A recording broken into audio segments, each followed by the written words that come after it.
Ya.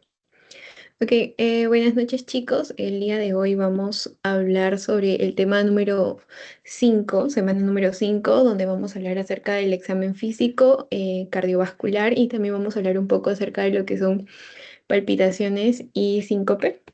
Ok, entonces vamos a comenzar.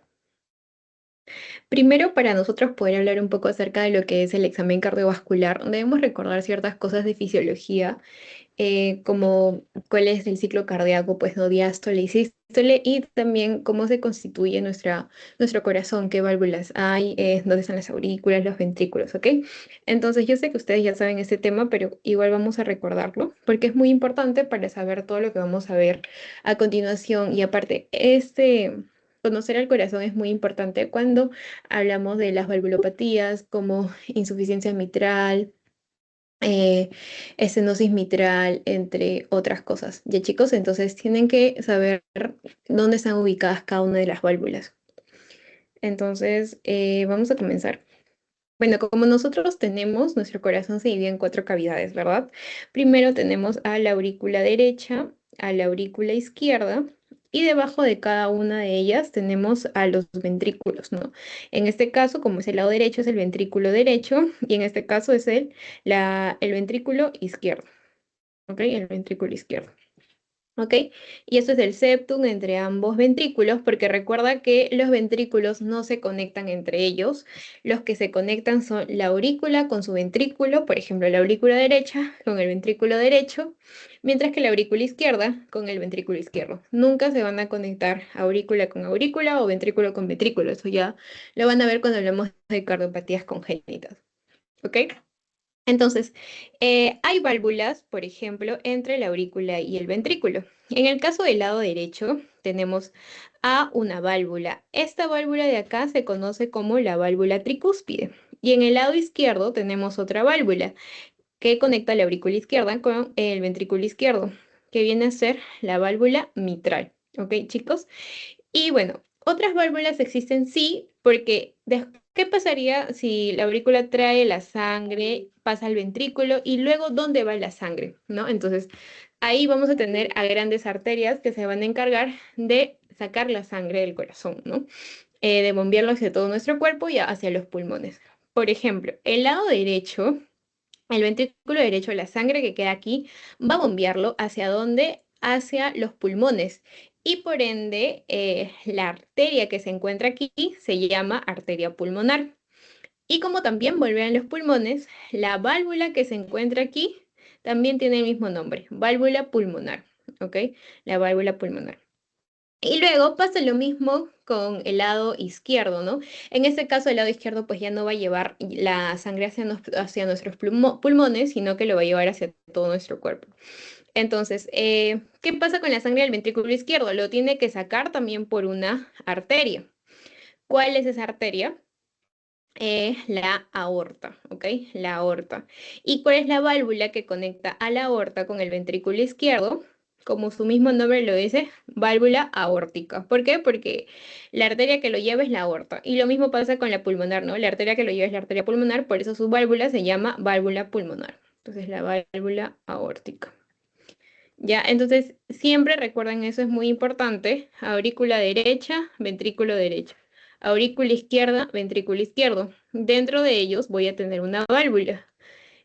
Por ejemplo, entre la aurícula derecha y el ventrículo derecho tenemos a la válvula tricúspide. Y entre la aurícula izquierda y el ventrículo izquierdo tenemos a la válvula mitral.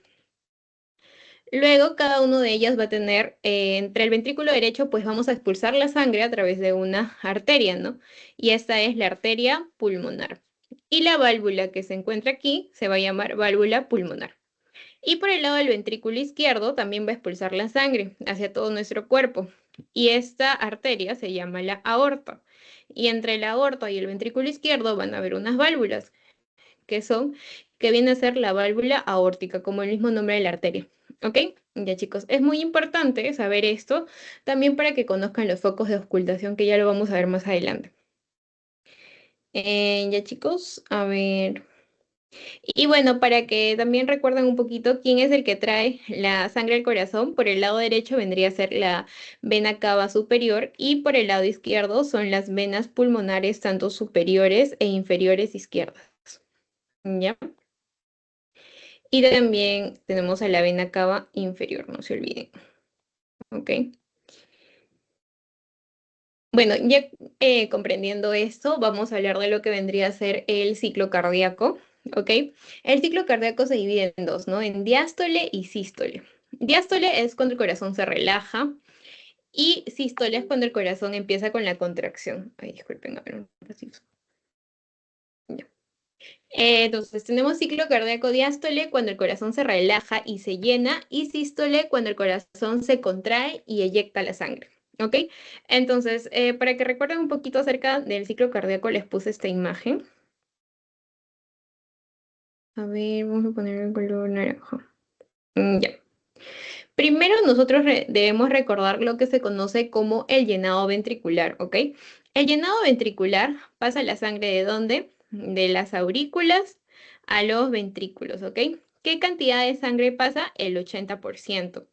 Y es obvio que para que pase la sangre, ahí hay unas válvulas. Entre aurícula y ventrículo hay unas válvulas, ¿ok? Que son las válvulas auriculoventriculares. Y entonces, por ende, si yo quiero que pase la sangre de lo que viene a ser las aurículas al ventrículo, necesito que estas válvulas se abran, ¿verdad? Entonces, en este paso se van a empezar a abrir las válvulas auriculoventriculares, que vendría a ser la tricúspide y la mitral. ¿Ok? Entonces, se abren las válvulas, pasa la sangre, pero solo pasa el 80%. ¿Qué pasa con el 20%? Vamos a tener otro paso. Entonces, también es el segundo paso del llenado ventricular, pero algunos lo conocen como la contracción auricular, que la sangre restante, que es el 20%, porque solo pasó el 80%, entonces el 20% debe entrar, llenar el ventrículo, que es lo que falta, ¿no? Entonces, ¿qué va a pasar? Las aurículas empiezan a contraer para que baje la sangre restante. Entonces, eso se conoce como contracción auricular y solo llena el 20% porque el 80% ya fue llenado anteriormente, ¿ok? ¿Qué pasa? Luego que tus ventrículos ya están completamente llenos con el 100% de la sangre, ya nuestras válvulas auriculoventriculares se deberían cerrar. ¿Por qué? Para que no retorne la sangre a las aurículas, ¿ok? Eso sería patológico. Si tus válvulas no se cierran, sería patológico, ¿ok? Entonces, nuestras válvulas auriculoventriculares, tricúspide como mitral, se deberían cerrar. Entonces, se cierran las válvulas auriculoventriculares y esto está resaltado de amarillo, porque en cada cierre de las válvulas vas a escuchar el ruido cardíaco. En el caso de la cierre de las válvulas auriculoventriculares, vas a escuchar el primer ruido cardíaco. ¿Ok? Entonces, pasa esto y esto se conoce como contracción isovolumétrica. El cierre de las válvulas auriculoventriculares, donde se da el primer ruido cardíaco, se conoce como contracción isovolumétrica. ¿Y qué significa el volumen telediastólico? Que es el volumen resultante después de la diástole, es decir, después del llenado. ¿Y cuánto es el volumen telediastólico? Es 120 mililitros, es decir, el 100% que se llenó el ventrículo son 120 mililitros. Ahora me dirás, ya yo mira, los ventrículos están llenos, ¿verdad? Ahora, ¿qué es lo que pasa? ¿Se vuelven a abrir las válvulas auriculoventriculares para que regrese la sangre a las aurículas? No. Aquí vamos a abrir otras válvulas, que son las válvulas semilunares, donde teníamos a la pulmonar y a la aórtica, ¿recuerdan? Entonces, como mi ventrículo está lleno de sangre, esta sangre no se puede quedar por siempre en mi ventrículo. Tiene que ir a los pulmones y tiene que ir a todo mi cuerpo. Entonces, se tienen que abrir las válvulas semilunares. Al abrirse las válvulas semilunares, sale la sangre por la aorta y sale la sangre por la arteria pulmonar. ¿Ok? Y como sale la sangre, es decir, se eyecta la sangre, se conoce como eyección ventricular. ¿Ok? Pero ¿qué pasa? Recuerdan que nosotros teníamos 120 mililitros, entonces la cantidad de sangre que sale vendría a ser tan solo 70 mililitros. ¿Y qué pasaría con el resto, que son los 50 mililitros? Se quedan dentro de los ventrículos, ¿ok? Se queda dentro de los ventrículos. Solo sale el 70 mililitros. Bueno, luego de eso, como habíamos dicho, las válvulas no pueden seguir abiertas porque si no retornaría la sangre. ¿Qué deberían pasar con las válvulas semilunares? También se deben cerrar. Y si se cierran las válvulas, va a haber un segundo ruido cardíaco. Entonces, aquí, cuando se cierran las válvulas semilunares, se origina el segundo ruido cardíaco. Y esto ya se conoce como relajación isovolumétrica. Este proceso, cuando las válvulas semilunares se cierran, se conocen como relajación isovolumétrica. Ok, chicos, y bueno, todo eso es el ciclo cardíaco y como ya se cerraron las válvulas semilunares, la sangre va a ir por todo el cuerpo y luego va a retornar, ¿no? Y retorna, ya saben por dónde, por las aurículas y comienza el proceso de nuevo, ¿ok? Entonces, cuando nosotros entendemos esto, debemos saber clasificar cuál es diástole y cuál es sístole. Habíamos dicho que la diástole viene a ser la relajación, el llenado ventricular, o sea, ambos puntos, tanto relajación como llenado son diástole, porque básicamente es la relajación de tu corazón, ¿ok? Mientras que la sístole viene a ser la contracción isovolumétrica, la eyección ventricular, ¿ya? Entonces, si por ejemplo te preguntan, ¿no? ¿En qué fase del ciclo cardíaco se da el segundo ruido cardíaco? Ya sabes que es en la relajación isovolumétrica que forma parte de la diástole. Y si te preguntan en qué fase del ciclo cardíaco se da el primer ruido, el primer ruido cardíaco, es en la contracción isovolumétrica que forma parte de la sístole. ¿Ok, chicos? Hasta aquí se entendió ciclo cardíaco y un poquito acerca de las válvulas, porque es muy importante que sepan esto para que puedan entender los demás temas como valvulopatías, que es un tema bastante complicado, y si tú sabes cuáles son las válvulas, cuál es el ciclo cardíaco, la vas a hacer totalmente. Entonces, quiero que me confirmen si entendieron esa parte o tienen alguna duda.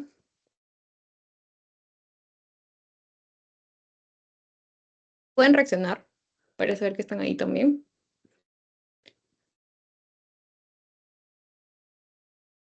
¿Sí? Ya, gracias Álvaro, gracias Yadira.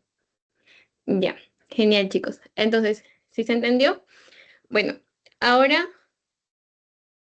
vayamos por lo que se conoce como los pulsos. Tenemos el pulso arterial y el venoso. El pulso arterial es el que va a ser generado en la sístole ventricular y como ya habíamos dicho que la sístole vendría a ser la eyección, ¿verdad? Cuando el corazón se empieza a contraer. Entonces, generado por la sístole ventricular. Entonces, el pulso arterial, vamos a ver la gráfica para que lo puedan entender un poquito. Esto es lo normal, ¿no? Tenemos la presión arterial sistólica y la presión arterial diastólica. Ustedes ya saben la fórmula para hallar la presión arterial media, ¿verdad? Entonces, ¿dónde se encuentra la presión arterial media? Se encuentra en esta incisura, en lo que vendría a ser la gráfica del pulso arterial, y esta incisura se conoce como la muestra dicrótica. Dicrótica. ¿Y qué significa? Significa el cierre de las válvulas semilunares. ¿Y cuáles eran las válvulas semilunares, chicos? La aórtica y la pulmonar. Entonces, cuando se cierran las válvulas semilunares, vamos a encontrar la presión arterial media, que es la muestra dicrótica, que es aquí en la incisura entre la presión arterial sistólica y la presión arterial diastólica, ¿ok? La presión arterial sistólica vamos a tener acá el pico sistólico y acá vamos a tener al pico diastólico, ¿ok? El pico diastólico, porque esto es sístole y esto es diástole. ¿Ya, chicos?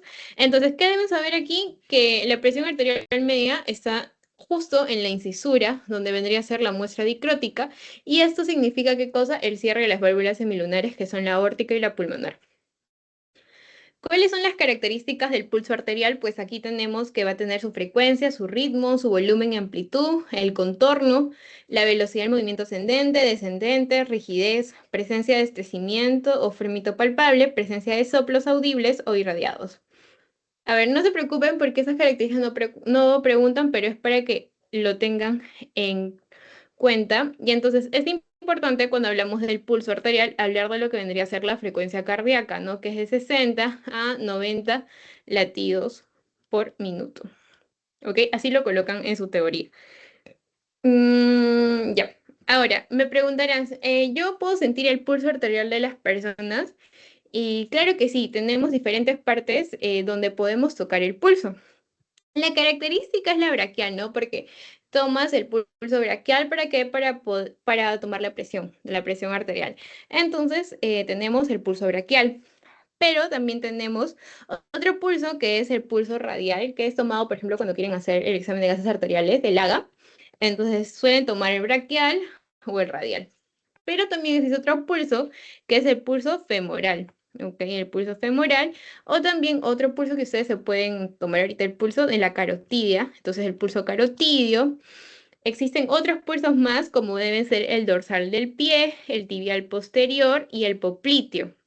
Practiquen dorsal del pie y tibial posterior en sus pacientes para que agarren la práctica, porque al principio es difícil, no sueles encontrar en el dorsal del pie ni el tibial posterior, pero con la práctica sí pueden hacerlo. Igual el popliteo, chicos, ¿ya? Los más comunes son carotidio, braquial, radial y hasta femoral, pero popliteo, dorsal del pie y tibial posterior también. También en esos lugares puedes tomar el pulso arterial, ¿ok? Y ahora lo más complicado que vendrían a ser las formas del pulso carotidio y tonos cardíacos. Entonces, lo normal, como ya habíamos visto, era esta gráfica, ¿verdad? Su sístole, su diástole, su incisura y su muestra dicrótica. ¿De acuerdo? Eso es la escotadura dicrótica, que es lo normal. Un pico de lo que vendría a ser la sístole y otro pico de lo que vendría a ser la diástole. Por eso se dice una escotadura dicrótica. ¿Ya? Eso es lo normal, que es lo que hemos visto ahora. Pero existen tipos de pulsos, por ejemplo, el parvus tardus. Parvus tardus. Si se dan cuenta, es una gráfica donde no es tan alta como la normal, o sea, hay una baja amplitud, ¿ya? Una de las características es que tiene una baja amplitud y otra de las características es que así como sube lento, también baja lento, ¿ok? Ascenso y descenso lento. Parvus por la baja amplitud, mientras que ascenso y descenso lento es tardus. Por eso se llama parvus tardus, porque es una gráfica del pulso arterial donde tiene baja amplitud y además de eso, al subir sube lento y al bajar baja lento. ¿Ok? Por eso se llama parvus por la amplitud y tardus por que en el tiempo es lento, sube lento y baja lento. ¿Ok? Estas son las anomalías del pulso. Lo normal debería ser esto, como ya lo acabamos de ver. Luego tenemos otro pulso que es conocido como el pulso bisferens. Si te das cuenta, a diferencia del normal, que tiene un pico, la escotadura y otro pico, aquí en el bisferens hay dos picos en esta parte, ¿ok? Y acá, bueno, igual como siempre, ¿no? Pero un poco más bajo. Esto es característico de una patología que te preguntan, por ejemplo, en el examen, no te ponen paciente, te hablan de relato y todo eso y te dicen, en el pulso arterial, en el examen físico tomaron que tiene un bisferens, ¿no? Y aparte de eso te dan toda la clínica de la patología. ¿Cuál sería la patología? Es una insuficiencia aórtica grave. ¿Ok? Entonces, siempre el pulso bisferens está relacionado con la insuficiencia aórtica grave. Y como te das cuenta, aquí teníamos la sístole y aquí teníamos la diástole. ¿Cuál es la diferencia? Es que la sístole solo tenía un pico, ¿ok? Y aquí, si te das cuenta, tiene dos ondas, ¿ok? Entonces, en la sístole van a haber dos ondas. Y en la diástole tenemos que, lo normal es que sea un poquito más altita, pero aquí es un poquito más bajo, ¿no? Entonces, en la diástole tenemos una pequeña onda. Ok, esas son las características del bisferens y aquí también tenemos al mismo bisferens. Aparte de encontrarlo en la insuficiencia aórtica grave, también podemos encontrarlo en miocardiopatías como la hipertrófica y la obstructiva, ¿ok? Miocardiopatías. Estos son valvulopatías. ¿En qué valvulopatía? En la insuficiencia aórtica grave. Y el bisferens también pueden ser encontrados en miocardiopatías como la hipertrófica y la obstructiva, ¿ok? Luego tenemos otro que se conoce como el pulso dicrótico. ¿Se acuerdan que habíamos hablado de la muestra dicrótica? ¿Ok? Que era ese pico que se encontraba entre sístole y diástole. Entonces, si te das cuenta, el pico no es tan pronunciado, o sea, es pequeño. En cambio, en el pulso dicrótico, el pico es como una escotadura, es mucho más profundo. Entonces, el pico dicrótico es característico porque hay un gran pronunciamiento de la escotadura, ¿ok? De la muestra dicrótica. ¿Ya? Entonces, estos son los pulsos o las anomalías o formas de pulsos y tonos cardíacos que deberían conocer. Lo normal, que ya hemos visto, pico sistólico, pico diastólico y el odicrótico. Y luego tenemos el parvus tardus cuando es baja amplitud y así como sube, baja lento también. El bisferens es cuando hay dos picos sistólicos y el diastólico es pequeño. Podemos encontrarlo en insuficiencia aórtica grave o severa y también en miocardiopatías como hipertrófica y obstructiva. Y finalmente tenemos el pulso dicrótico, que es cuando hay un gran pronunciamiento de la escotadura dicrótica. ¿Ok? Ahora, existen ciertos pulsos que van a estar asociados a valvulopatías. Aquí les voy a poner a nivel general porque ustedes aún no saben qué es una estenosis aórtica, una insuficiencia aórtica. Ya lo van a saber en las próximas clases. Creo que le toca a Diyanira. Entonces, siempre hay como que una valvulopatía, por ejemplo, una insuficiencia aórtica que va a estar relacionado, tiene un pulso característico. Por ejemplo, la estenosis aórtica grave va a estar acompañado del pulso pequeños, parvus y tardus, ¿ok? Entonces, no se confundan que insuficiencia y estenosis no es lo mismo, ¿ok?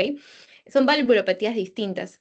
Estenosis e insuficiencia. Entonces, estenosis aórtica grave es con pulso pequeños, parvus y tardus, y ya sabes que es un pulso parvus y tardus. Luego, como habíamos dicho, tenemos al pulso amplio o magnus, que son pulsos gigantes, y esos están relacionados con una insuficiencia aórtica moderada. ¿Ok? Y cuando es un pulso magnus y Seller, ya no amplio o magnus, sí es magnus, pero se le acompaña otra característica que es Seller, que es conocido por el pulso colapsante de Corrijan, que es el otro nombre. También está relacionado con una insuficiencia aórtica, pero grave. ¿Ya? Amplios o magnus, moderada. Y magnus y Seller, que es el pulso de Corrijan, así también te lo pueden poner, es insuficiencia aórtica grave. ¿Ok? No se preocupen que les estoy dando un adelanto, pero cuando vean insuficiencia, en su examen físico les van a decir, ¿no? En palpación, pulso, magnus y Seller. El otro es el pulso, parvus o tardus. ¿Ya? Entonces, recuerden eso, anomalías asociadas a vulvopatías, porque suelen preguntar en los exámenes bastante. Ya, chicos, entonces, eso es respecto a lo que vendría a ser pulso arterial. Pasemos a pulso venoso. No sé si tienen alguna duda acerca del pulso arterial o podemos continuar con pulso venoso. Ya. Antes que me olvide, me faltó un pulso que también es importante. A ver, un ratito acá. Vamos a hablar de otro pulso que es el pulso paradójico, ¿ok? El pulso paradójico es característico de una patología que es el taponamiento cardíaco, ¿ok?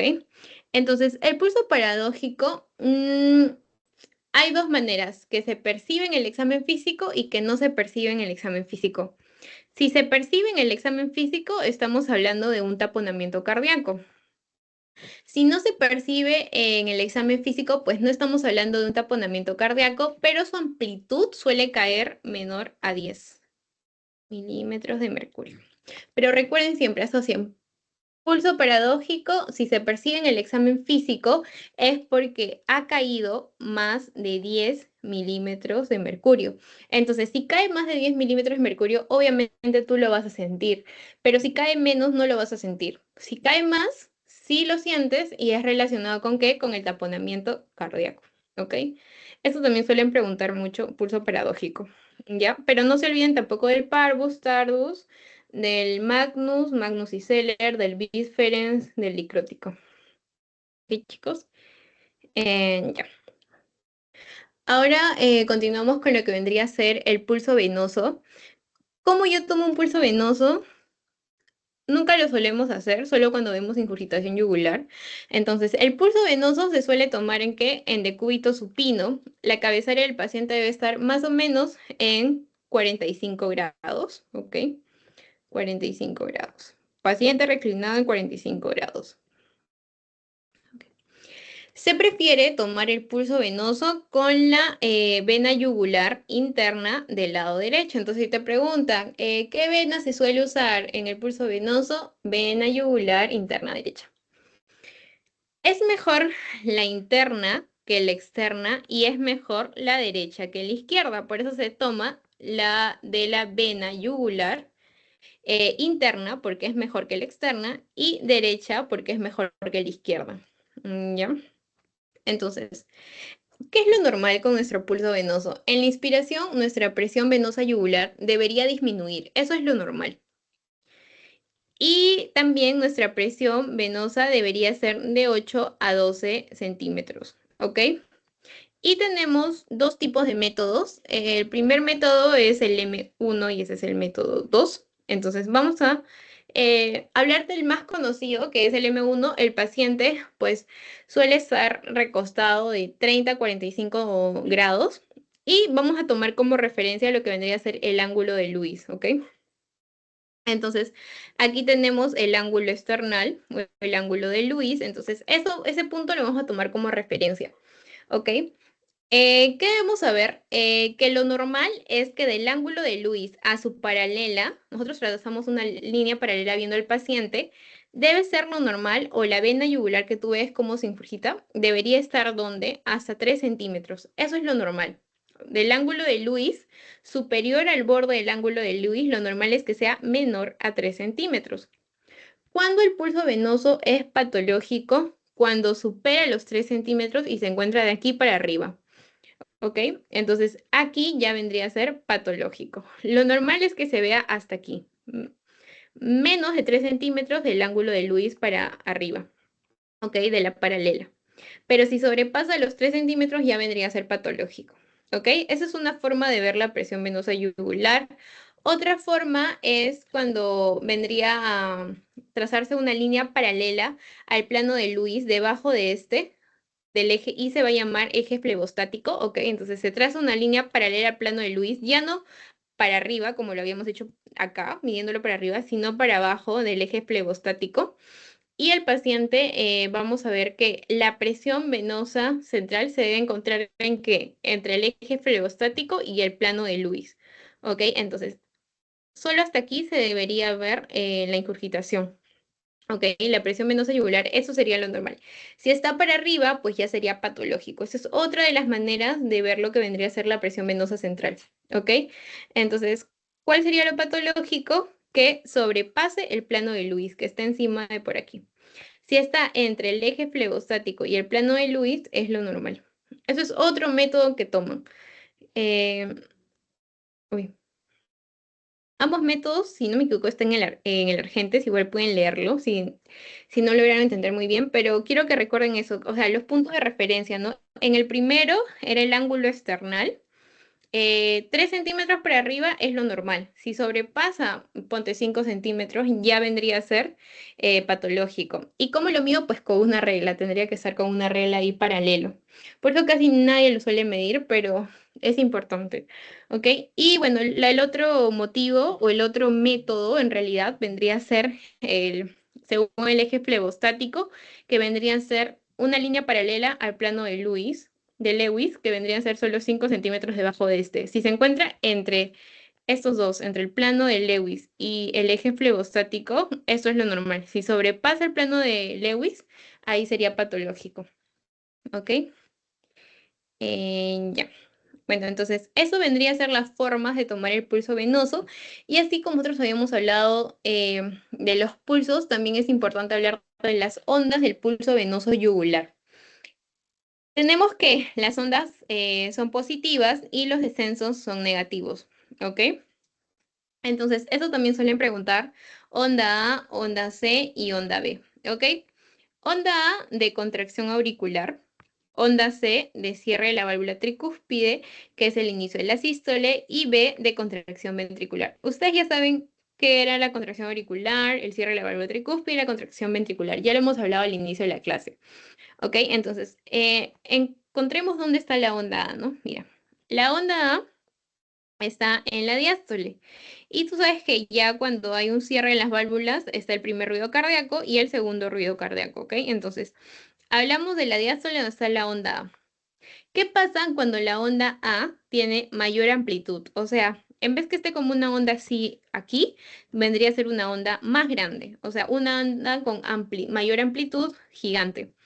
Esto es característico de qué? De la estenosis tricuspidia, ¿ok?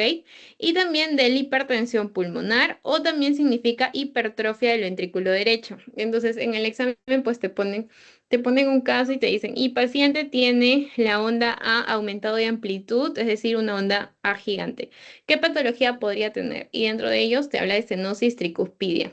Y bueno, obviamente que en la clínica te hablan de estenosis tricuspidia para que tú puedas marcar esta respuesta, ¿no? Igual como les digo, ya cuando lleven lo que son valvulopatías van a entender un poco mejor acerca de esto de los pulsos y de las ondas venosas, ¿ok? Entonces, tenemos otra variación de la onda A, ya no cuando su amplitud es grande, sino cuando se conoce como onda A cañón, ¿ok? La onda A cañón es cuando se da la contracción auricular con válvula tricúspide cerrada, y esto suele ser característico de la taquicardia supraventricular paroxística o del bloqueo auriculoventricular completo, que es el signo de la rana. ¿Ok? Si el paciente tiene bloqueo auriculoventricular completo, pues va a tener una onda de tipo cañón. ¿Ok? Ahora te pueden preguntar, ¿no? Si el paciente tiene un bloqueo auricular ventricular completo, ¿qué tipo de onda A podremos encontrar? Y ya sabes que es la onda cañón. Pero, por ejemplo, si lo contrario, no hay presencia de onda A, es característico de una fibrilación auricular. ¿Ok? Bueno, luego tenemos la onda C, que como lo habíamos dicho, es el cierre de la válvula tricuspidia. Y la onda B, que es la contracción ventricular. Y por eso aumenta la presión auricular al llenarse por la contracción ventricular. Cuando la onda B aumenta de tamaño, aumenta en la insuficiencia tricuspidia. ¿Ok? En el caso de la onda A, cuando aumenta amplitud es en la estenosis tricuspidia y cuando la onda B aumenta de tamaño es en la insuficiencia tricuspidia. ¿Ok? Recuerda que la onda B aumenta la presión auricular al llenarse y por eso es relacionado con la contracción ventricular. ¿Y qué patología está presente? Si la onda B no es una onda B normal, sino es una onda B aumentada, la insuficiencia tricuspidia. Y si la onda A está aumentada, es estenosis tricuspidia, no se confundan. Si la onda A no está presente, vendría a ser una fibrilación auricular, ¿ok? Y si la onda A es una onda A cañón, representa el bloqueo auriculoventricular completo. ¿Ya? Y bueno, la onda C no tiene variantes, solo se conoce que ya sabes que la onda C de cierre de la válvula tricuspidia, que es el inicio de la sístole, ¿ok? Y bueno, en los descensos, a ver, aquí. Los descensos donde tenemos la X y la Y, la onda X y la onda Y. La onda X representa la relajación auricular derecha, mientras que la onda Y representa una disminución de la presión auricular derecha. ¿Ok? Entonces, siempre recuerden los variantes de las ondas. Por ejemplo, onda A, ya saben, con mayor amplitud, onda cañón, no hay onda C, que solo te dicen lo normal, y la onda B cuando aumenta, que ya sabes que es insuficiencia tricuspidia, porque suelen preguntar también esto, cuando la onda está aumentada, cuando la onda es cañón, cuando hay ausencia de la onda A. Ya, estos de descensos no suelen preguntar, pero para que le den una leída por si acaso se los puse. ¿Ya?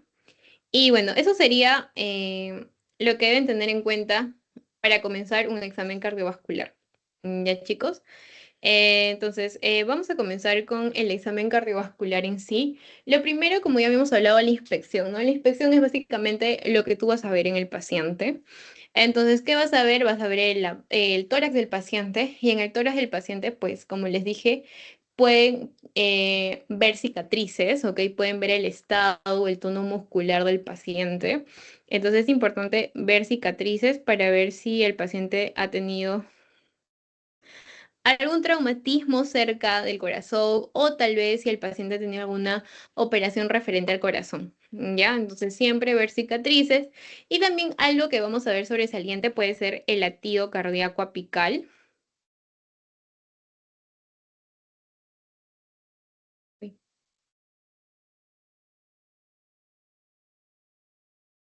el latido cardíaco apical.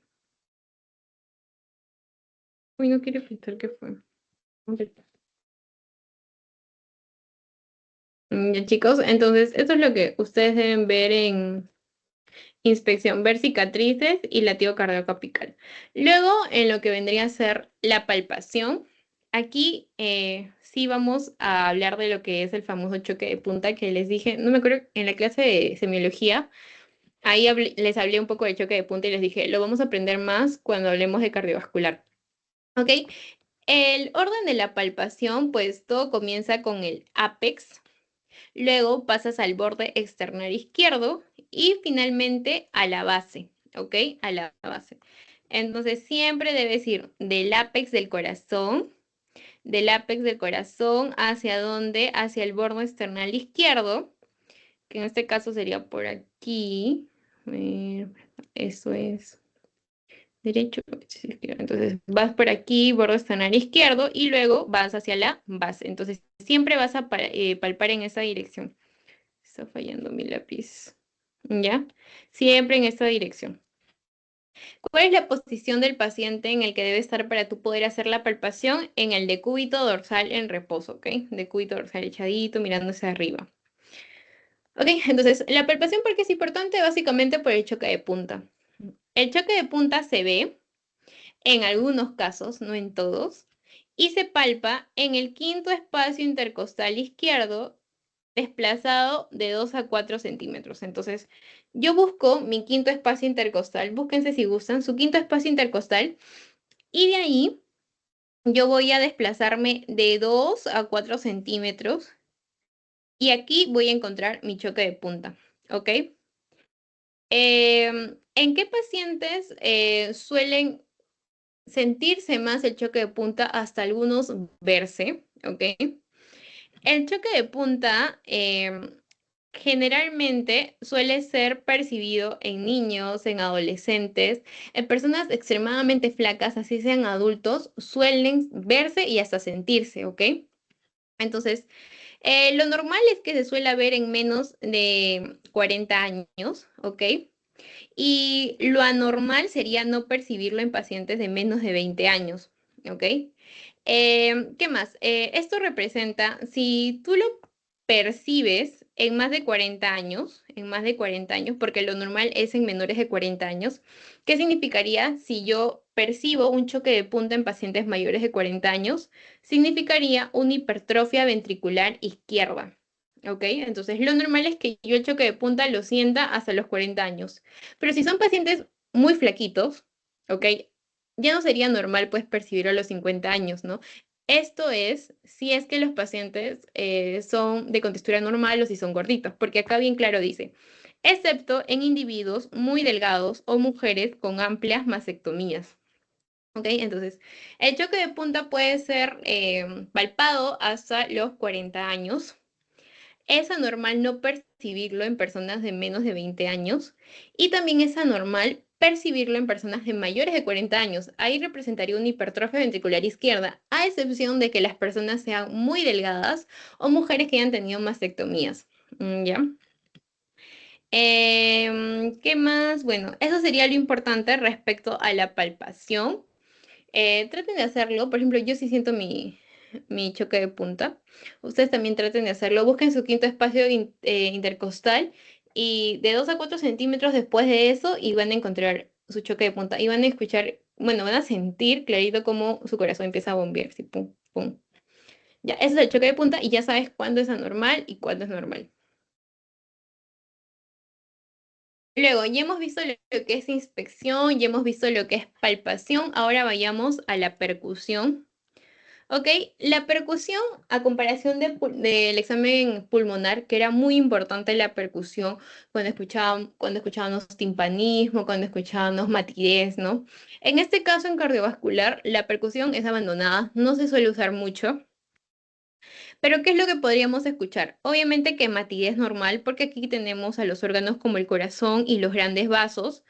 Entonces, en los espacios, desde la línea parasternal izquierda hasta la medio clavicular, vamos a encontrar lo que vendría a ser la matidez, ¿ok? Pero ¿qué pasaría? El choque de punta dentro del rectángulo, que ya lo hemos visto aquí, ¿se acuerdan? El quinto espacio intercostal. Todo esto de aquí vendría a ser el rectángulo, dentro del rectángulo. Si fuera del rectángulo, por aquí, yo siento matidez, eso significaría el signo de Gendry, que significaría derrame pericárdico, ¿ok? Entonces, la matidez debería ser dentro del choque de punta, dentro del rectángulo. Si lo encuentro fuera del rectángulo, se conoce como el síndrome de Gendry y esto significa derrame pericárdico, ¿ok? La sonoridad normal es cuando yo percuto la parte del esternón y como es un hueso, yo voy a escuchar una sonoridad normal. Pero si yo percuto por aquí, por donde está el corazón, los grandes vasos, pues voy a sentir qué cosa, matidez. Y esto es muy importante cuando tenemos el signo de Gendring, que es el choque de punta.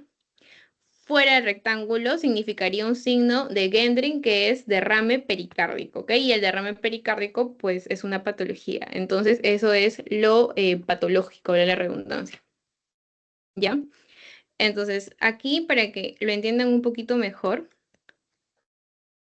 uy, quiero borrar acá y no se puede. Ya, ahora sí. Eh,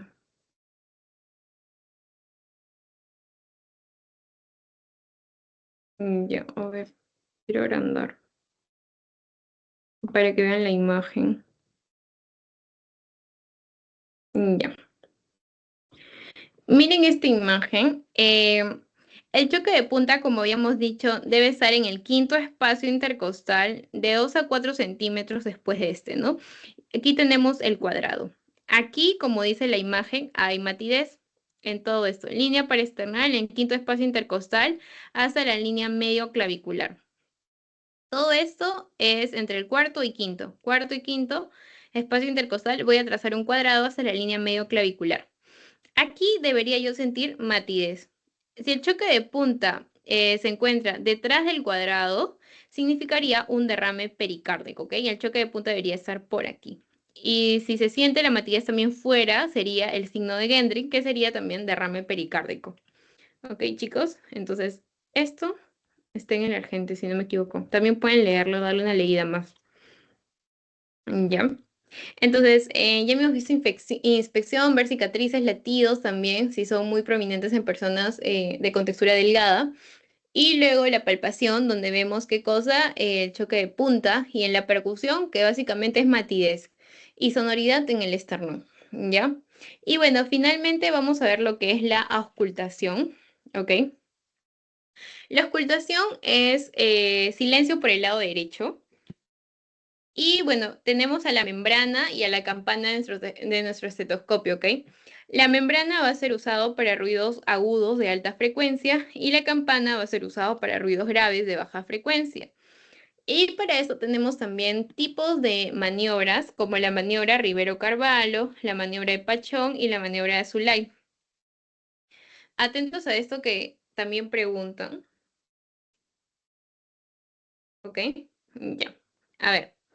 Por ejemplo, comencemos con la maniobra de Rivero-Carvalho.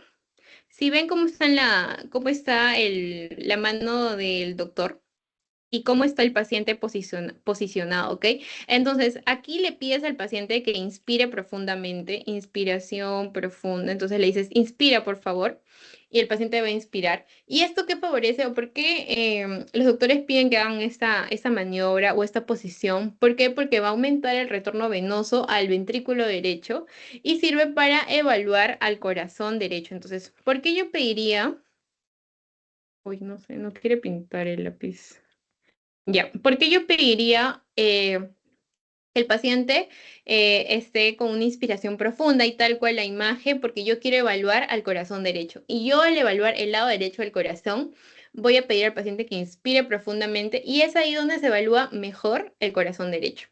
En el caso de la posición de Pachot, pues ves que el paciente está echado de lado y bueno, es el decúbito lateral, pero izquierdo, ¿ok? Decúbito lateral izquierdo.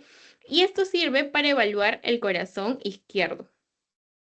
¿Ya? Entonces, Rivero Carvalho sirve para evaluar el corazón derecho, mientras que la posición de Pachón sirve para evaluar el corazón izquierdo, porque aquí vamos a tener la zona del ápex, vamos a tener también al foco mitral, y va a ser mucho más fácil evaluar el lado izquierdo del corazón. ¿Ok? Eso es la posición de Pachón. Y luego tenemos la posición de Azulay, cuando el paciente tiene el tórax inclinado y como ven, tiene las manos hacia adelante, las manos extendidas. Y esto sirve para ver ya no el lado derecho ni el lado izquierdo, sino la parte basal del corazón. La parte... Uy, no quiere pintar.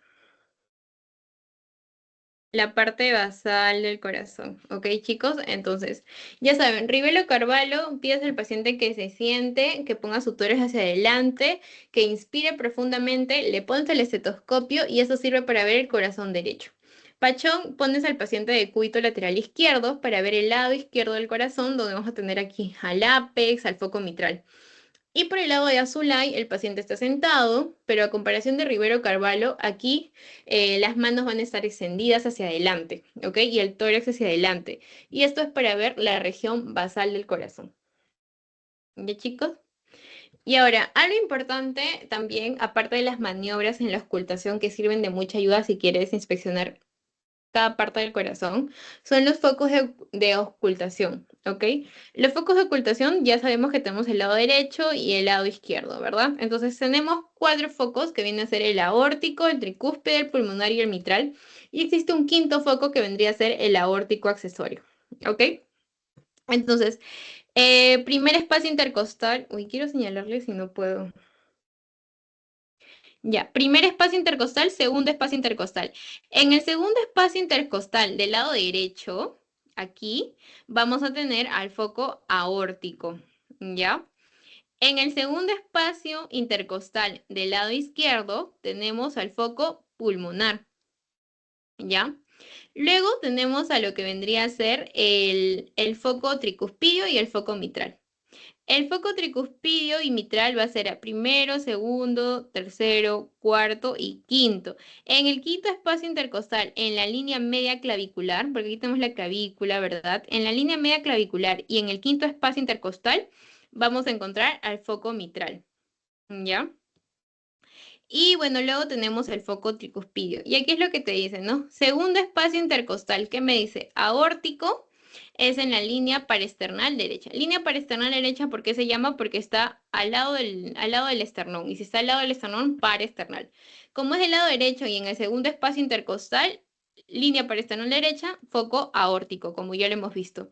Segundo espacio intercostal, línea paresternal, en este caso izquierdo, vendría a ser el foco pulmonar.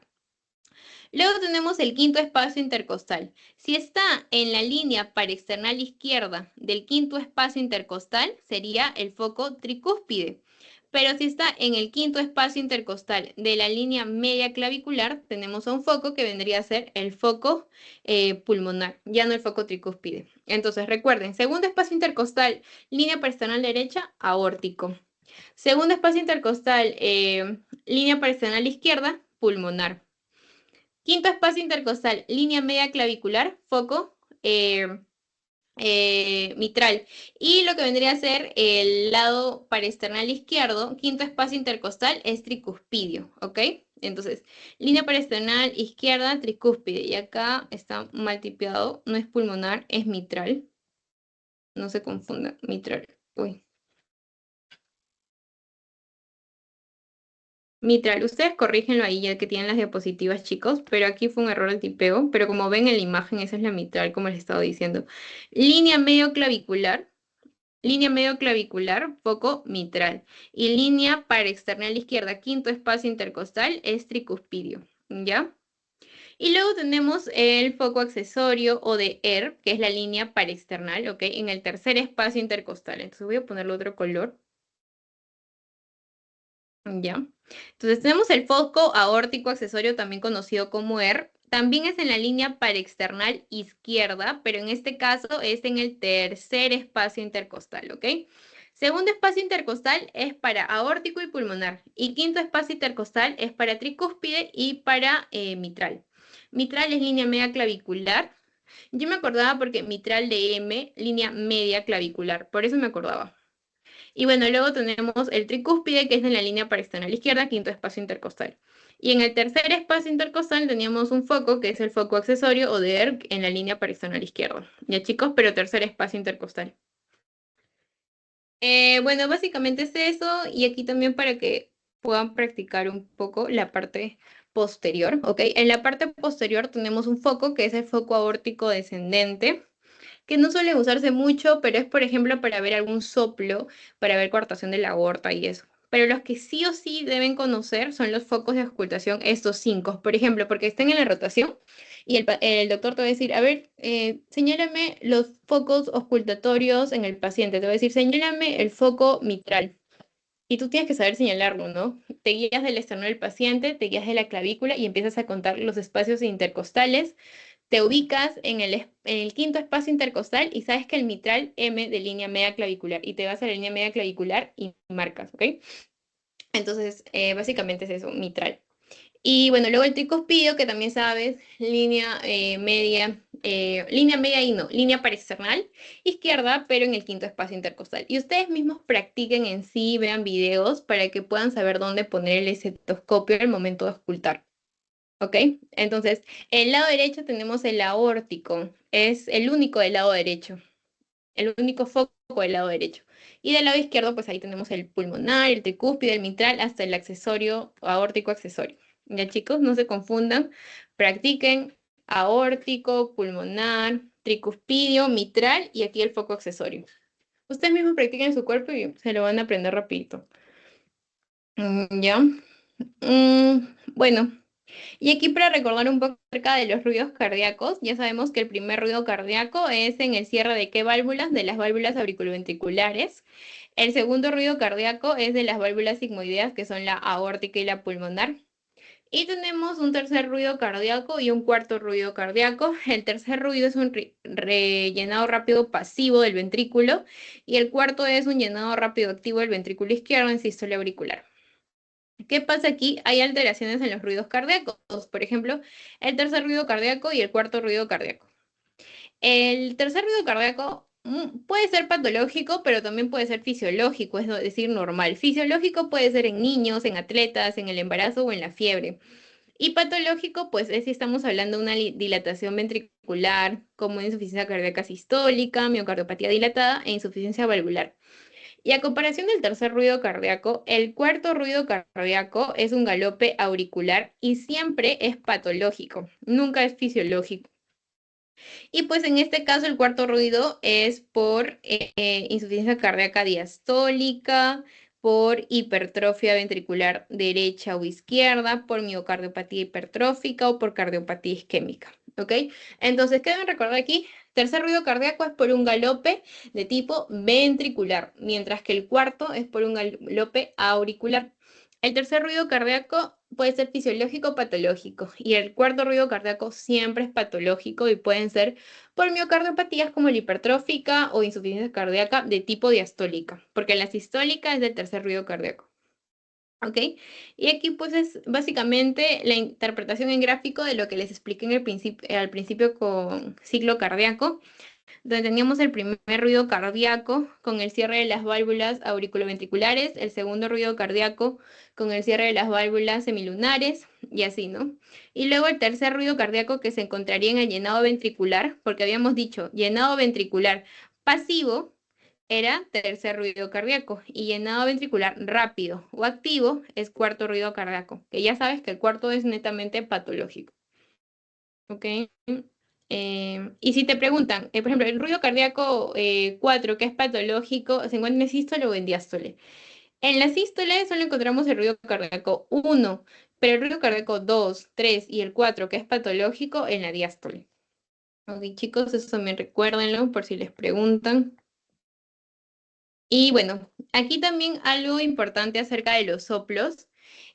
Los soplos, pues cuando son pansistólico, es un soplo durante toda la sístole, porque son sistólicos, sístole. Entonces, durante la sístole, que vendría a ser la contracción, la eyección, aquí puede haber un soplo que si es pan, se conoce porque toda la sístole se va a escuchar el soplo. Si es mesosistólico, es porque al medio de la sístole se va a escuchar el soplo. Protosistólico es al inicio de la sístole y tele es al final de la sístole. No se preocupen porque si es complicado diferenciar un soplo sistólico de un soplo diastólico, es mucho más complicado diferenciar un soplo pansistólico de un mesosistólico, de un protosistólico, de un telesistólico. Y el hecho de por sí, de que diferenciar un soplo de por sí también es difícil. Imagínate diferenciar un soplo de la sístole de la diástole, o sea, un soplo sistólico, un soplo diastólico, y mucho más difícil es los tipos de soplos, ¿no? Pansistólico, mesosistólico, así que no se preocupen si no pueden identificar a las primeras los soplos, y mucho menos pues sus variantes, ¿no? Pero es importante identificar soplos, pero ya con la experiencia vas a poder diferenciar si es sistólico o diastólico. ¿Ya? Pero para el examen sí deben saber cuándo es pan, cuándo es meso, cuándo es proto y cuándo es tele. Y algo que también preguntan es acerca de la intensidad de los soplos. Por ejemplo, la escala de Levin y Harvey. Grado 1 es un soplo leve, un soplo dudoso de una intensidad de 1 a 6. Y si hay más de un observador, por ejemplo, somos, todos vamos a escuchar el soplo. Si hay más de un observador, no todos lo oyen. Es decir, 5 personas pueden oírla y las otras 5 no la oyen, las otras 3 no lo oyen, ¿ok? Entonces, si hay más de un observador, no todos oyen el soplo porque es una intensidad 1 de 6 y es muy leve. ¿Cuándo es grado 2? Cuando es leve también y una intensidad 2 de 6. Todos lo escuchan, pero en escasa magnitud. Es decir, de los 8 que estamos aquí, todos vamos a escuchar el soplo, pero bajito, en una escasa magnitud. El grado 3 es un grado ya moderado, 3 de 6, y no produce frémito, ¿ok? Frémito es cuando tú pones tu mano y lo escuchas como un ronroneo, algo así. El grado 4 es moderado también, 4 de 6, es intenso, y este, a comparación del grado 3, sí produce frémito. El grado 5 es un grado ya no moderado ni leve, sino intenso, al igual que el 6, 5 de 6, 6 de 6. Pero en el grado 5 es un grado más fuerte que se escucha con el estetoscopio. O sea, ya no es un gradito bajo. El soplo sí se va a escuchar con el estetoscopio. Todos lo vamos a escuchar, obviamente. Y en el grado número 6 se percibe el soplo sin necesidad de estetoscopio. ¿Ok? Entonces, esas son las intensidades de los soplos. Recuerden que es del 1 al 6. 1 es que no todos lo oyen y es leve. Grado 2 es que todos los oyen, pero en baja intensidad y también es leve. Luego tenemos el 3 y el 4 que son moderados. El 3 no produce frémito y el 4 sí produce frémito. Luego tenemos los intensos, que es el grado 5, es cuando se puede percibir por el estetoscopio y es el grado más fuerte que se escucha en el estetoscopio. O sea, más de eso ya no se va a escuchar en el estetoscopio, es el grado más fuerte. Y el grado 6 es cuando se escucha sin necesidad de estetoscopio. ¿Ok? Entonces, eso es la intensidad de los soplos. Miren, por ejemplo, acá hay un ejercicio acerca de una pregunta. Si te dicen, un paciente de 45 años es evaluado por médico general debido a un dolor torácico, se le detecta fácilmente un soplo sistólico. Uy.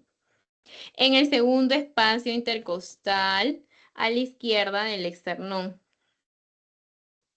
A la izquierda del esternón. Y no se palpa frémito en la zona. Si te dicen, miren, no se palpa, no hay frémito en la misma zona. ¿Cuál es el grado de intensidad? Más probablemente del soplo. Y es un soplo, mira, que se le detecta fácilmente, un soplo sistólico, entonces se ve escuchar bien, pero no se palpa frémito. ¿Qué marcarían ustedes? ¿Qué tipo de intensidad o qué grado de intensidad tendría el paciente de soplo? ¿Número 3? Tipo 3, ya, muy bien, creo que es, a ver, quiero ver tu nombre. Mm, muy bien, María Fernanda. ¿Alguien que esté de acuerdo con María Fernanda o todos piensan lo mismo? ¿Alguien en desacuerdo?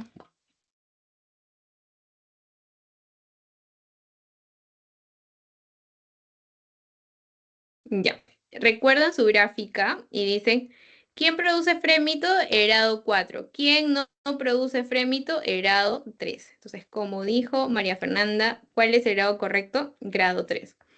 A ver, chicos, para practicar un poquito acerca de los focos aórticos, si te dicen que hay un soplo en el segundo espacio intercostal a la izquierda del externor, es decir, en la línea paraexternal izquierda, ¿qué tipo de foco sería? ¿Se acuerdan que teníamos el aórtico, el pulmonar, el tricúspide, el mitral y el foco accesorio? ¿Cuál sería el foco que está en el segundo espacio intercostal, pero el lado paraexternal izquierdo?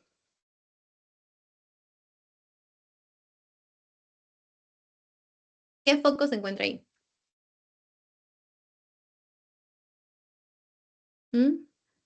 Eso es fácil, chicos. A ver, segundo espacio intercostal. ¿Se acuerdan de las flechitas que les puse así en un gráfico? Van al segundo espacio intercostal. Había una línea paraexternal izquierda y una línea paraexternal derecha. En la línea paraexternal derecha, ¿a quién teníamos? Al foco aórtico, ¿verdad? Y en la línea paraexternal izquierda, ¿a quién teníamos? El pulmonar. Al pulmonar. Muy bien, María Fernanda. Entonces, recuerda, el segundo espacio intercostal paraexternal izquierdo teníamos al foco pulmonar y en el derecho teníamos al aórtico, ¿ok? Y en el quinto espacio intercostal paraexternal izquierdo, ¿a quién tenemos? En el quinto espacio paraexternal izquierdo. Tricúspide. Tricúspide, ajá, muy bien, Yadira. Y si es en el quinto espacio intercostal, pero yo ya no en el paraesternal izquierdo, sino en la línea media clavicular. ¿Se acuerdan que les dije MD? ¿Qué foco tenemos ahí? Mitral. Mitral, ajá, muy bien. Y si hablamos del tercer espacio intercostal paraexternal izquierdo, es un foco accesorio, ¿verdad? El foco de Erb o aórtico accesorio. Muy bien, chicos. Así practican con su estetoscopio en sí mismo y digan, voy a buscar el foco tricúspide. Y buscan, ¿no? Su quinto espacio intercostal paraexternal izquierdo. Y ahí se lo colocan. Ya, a ver. Este de aquí, si les preguntan, ¿no? Usted examina a un paciente con antecedentes de disnea progresiva, actualmente pequeños esfuerzos, de 6 meses de evolución. En los pulsos periféricos se puede apreciar una onda, miren, como les expliqué, a ver, ya. Te dice una onda con pico doble en cada ciclo cardíaco. Señale qué tipo de pulso es el que se está detectando. Obviamente estamos hablando de un pulso, de un pulso arterial, ¿ok? La onda habíamos dicho que tenía un pico sistólico, un pico diastólico y una muestra dicrótica, ¿verdad? ¿Cuál era el pulso que tenía dos picos dobles, ¿se acuerdan? En el sistólico, ¿se acuerdan? El mismo nombre lo dice. Bien. A ver, chicos, ustedes pueden. ¿Cuál? Por ahí lo dijeron, creo. A ver, ustedes pueden. ¿Se acuerdan que nosotros teníamos nuestros gráficos? ¿Cuál era lo normal? Y había un gráfico que tenía doble pico. Doble pico y uno era bajito. Uy, no pinta el lápiz. Se me logró la punta, creo yo. Y uno era bajito. ¿Se acuerdan cuál era? Con pico doble. B. Pico doble B. De dos. ¿Cuál sería? Bisferens. Ajá, Esperen. muy bien. Ajá, muy bien. Muy bien a las dos Marías. Ajá. ¿Se acuerdan aquí? Miren, si me preguntan dónde está, se perdieron. Aquí está, cuando habíamos hablado de los pulsos, les dije, ¿ves? Aquí está, pulso bisferens, cuando habíamos hablado de dos picos o dos ondas, y la última es una onda pequeña, ¿no? Bisferens. Muy bien. Una onda con pico doble en cada ciclo cardíaco, bisferens. Ya. A ver, chicos, digamos. Mujer de 52 años, antecedente de fiebre reumática en su juventud, presenta 12 meses de disnea progresiva y edema en miembros inferiores. Presión arterial de 120/70, frecuencia cardíaca en 92, murmullo vesicular normal, regurgitación yugular presente, soplo mesodiastólico intenso con acentuación presistólica y signo de Rivero-Carvalho positivo. ¿Cuál es el pulso que presentará? eh, em, a ver, probablemente la paciente. Te dice que tiene soplo mesodiastólico intenso, tiene signo de Rivero-Carvalho positivo, acentuación presistólica. ¿Qué marcarían ustedes? Onda gigante. Onda A gigante. A ver, ¿por qué marcaste onda A gigante? ¿Qué te dijo que era onda A gigante o cómo te diste cuenta? por el signo de Rivero, ¿verdad? El positivo, que sería estenosis tricuspide. Ya, estenosis tricuspidia. Ajá. Muy bien, chicos. Muy bien. Sigamos. Así son las preguntas, si se dan cuenta. A ver, esa creo que es la última ya. Paciente mujer de 24 años consulta por 24 días de disnea progresiva asociada a dolor retroesternal. Desde hace 10 días tiene la disnea, se presenta en reposo. En el examen físico se encuentra el paciente sentado hacia adelante, la presión arterial 90/70, frecuencia cardíaca 108, frecuencia respiratoria 24. Y miren, pulso paradójico con ingurgitación yugular, ruidos cardíacos disminuidos. Eso me habla de una triada, la triada de Beck, si no me equivoco. Ruidos cardíacos disminuidos, ingurgitación yugular. ¿Cuál es el síndrome más probable? Sería Y, taponamiento cardíaco, bueno, ajá, pericardio. ajá, muy bien, María Claudia, ajá. ¿Por qué te das cuenta? Por el pulso paradójico que les dije, pero también porque tiene ingurgitación yugular y tiene ruidos cardíacos disminuidos, ¿verdad? Entonces, taponamiento pericárdico, taponamiento cardíaco. Ya. Muy bien, chicos. A ver, esta es la última pregunta. Paciente mujer 72 años con antecedente de insuficiencia aórtica severa. Insuficiencia aórtica severa, ingresa a piso de hospitalización y usted le realiza la historia clínica. ¿Qué características semiológicas en el pulso arterial esperaría encontrar en el paciente? O sea, te piden el pulso arterial, qué color no pinta, pero el pulso arterial de qué? De una insuficiencia aórtica severa. Severa también puede ser como decir grave, ¿ya? Entonces, ¿qué pulso arterial yo voy a encontrar en una insuficiencia aórtica severa? Creo que era el Magnus y Celer. Magnus. Magnus y Zeller, ¿verdad, chicos? A ver, vamos a ver. Muy bien. Magnus y Zeller, aquí lo habíamos visto. A ver. Por eso es muy importante que sepan acerca de lo que vendría a ser las ondas que vieron que preguntan y también los pulsos. Y cuando habíamos hablado del pulso Magnus y Zeller, insuficiencia aórtica grave o insuficiencia aórtica severa, que es lo mismo, ¿ok? No moderada. Entonces, como ustedes dijeron, solo te dice básicamente la pregunta. Es corta, pero te da un contexto, ¿no? Insuficiencia aórtica severa y pulso arterial, lo único que sacas de la pregunta. Entonces, ¿cuál sería, como ustedes dijeron, Magnus y Zeller, porque es una insuficiencia aórtica severa, y el signo del pulso Magnus y Zeller es para esta patología, insuficiencia aórtica severa. ¿Ok, chicos? Muy bien, no sé si tienen alguna duda, alguna pregunta.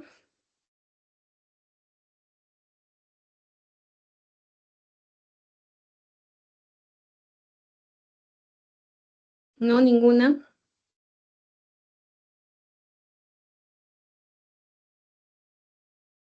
¿Ninguna, chicos?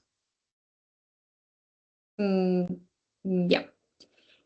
Bueno, entonces vamos a continuar con la última parte, que viene a ser síncope y palpitaciones. No vienen tantas preguntas de síncope ni palpitaciones, pero aquí les puse un breve resumen para que tengan en cuenta cuál es la diferencia de cada uno de ellos. Por ejemplo, el síncope es la pérdida transitoria de la conciencia del paciente. También se suele conocer como amnesia. ¿Y por qué se suele dar un síncope? Por una hipoperfusión cerebral, es decir, cuando no llega la sangre correcta o la cantidad correcta a tu cerebro. La duración es corta, ¿ok? Y bueno, luego tenemos a las palpitaciones, que la persona siente sus propios latidos, o sea, siento que me palpite porque él siente cómo su corazón está palpitando. Pueden ser causas cardíacas, como también pueden ser causas no cardíacas. Por ejemplo, en las causas cardíacas tenemos a las arritmias. Arritmias. Uy, no, arritmias.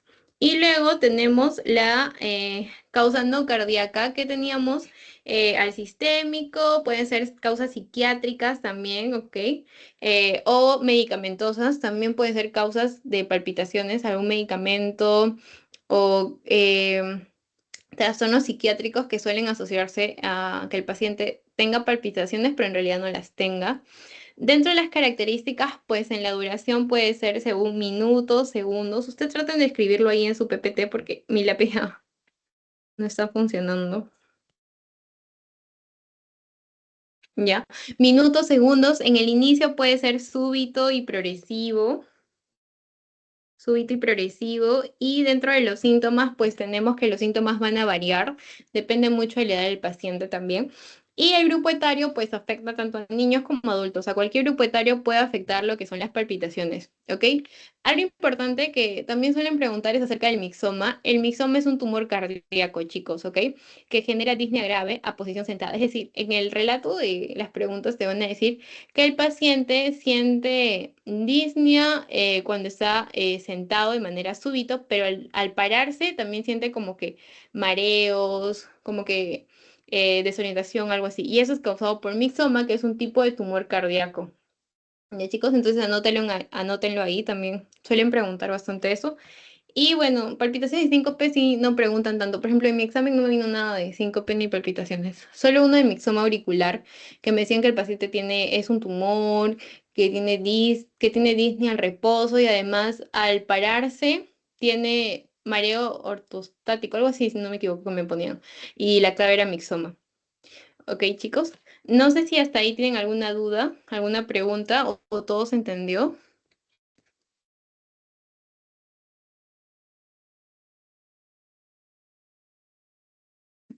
Pueden reaccionar si se entendió, poner un like o no sé, para darme cuenta. Sí, ya, genial, María Fernanda. Gracias. Lucía, Yadira, ok, ya chicas, genial. Entonces, voy a dejar de grabar para mandarles el post